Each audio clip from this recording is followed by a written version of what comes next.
সুন্দর মেয়েটারে কুকুরে কামড় দিল কি করে? এই কুকুরের কামড় খায়া 12 খান সুই দিতে লাগলো। আহারে, চলো আজকের ব্লগটা হবে কুকুরের কামড় খাওয়া নিয়ে। আমার বোনরে নিয়ে যাইতেছি আর্টের স্কুলে, আর আর্টের স্কুলে যাইয়া যে ওর অবস্থাটা এমন হইব কি করে জানতাম বলো? আর্টের স্কুলেও পৌঁছাই নাই, তার আগে একটা বড় কুকুর এসে আমার বোনের পায়ের মধ্যে কামড় দিয়া দিল। ভাবছো কেমন ঢ্যামনা কুকুর, এতটুকু বাচ্চারা কি করে কামড় দিতে পারলি তুই?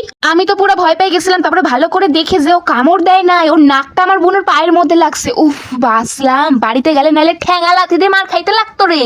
ওকে আমি সাবধান মতো আর্টের স্কুলে পৌঁছে দিয়ে বাড়ি যাচ্ছি। আমি ভাবতেছি ওই ঢ্যামনা কুকুরটারে দেখবো, যে ঢ্যামনা কুকুর আমার বোন কোন সাহসে কামড় দিতে চাইলো। তুই জানিস ওই মেয়েটার দিদি কিন্তু একটা বড় সড়ো ব্লগার। তোর ফটো যদি ছাইড়া দেয় তুই কিন্তু ফেমাস হয়ে যাবি। আরে একটু মজা করলাম আর কি। তো যাচ্ছি যাচ্ছি যাচ্ছি, আর এই জায়গাটায় আমার বোনরে কামড় দিতে চাইছিল। ও মা, ওই দেখো ঢ্যামনা কুকুরটা দেখা যাচ্ছে শুয়ে আছে। আমার বোনরে কামড় দিয়া তুই চিত্তশোকে শুয়ে আছিস, তো শুয়া আমি ছুটাইতাম যদি আমার বোনের কিছু হইতো রে। আর আমার মা এখন থেকেই পূজার শ্বাস শুরু করে দিছে। সামনে পূজা বইলে আমার মা একটা ফেসিয়াল প্যাক লাগাবে মুখে, তাই আমারে কইলো তুই যা বাজার থেকে একটু দই নিয়ে আয়, টক দই। এই টক দই মুখে লাগায় ফর্সা হইব আমার মা। আমার তো এখন রাস্তায় যে কুকুরেই দেখি সেই কুকুরেই ভয় লাগে। আর সামনে দিয়ে বাস ঢুকাচ্ছিল, আমি ভাবলাম এই বাসটা দিয়ে আবার আমার মাথা ফাটাবে নাকি, দেখি না বাসটা গাড়ির মধ্যে ঢুকাইলো আর কি। আর আমার মারে দেখো এখনো পূজা কত দিনে, এখন থেকেই ফর্সা হবে। উফ, কি সাজন গুজন দিব রে পূজায়।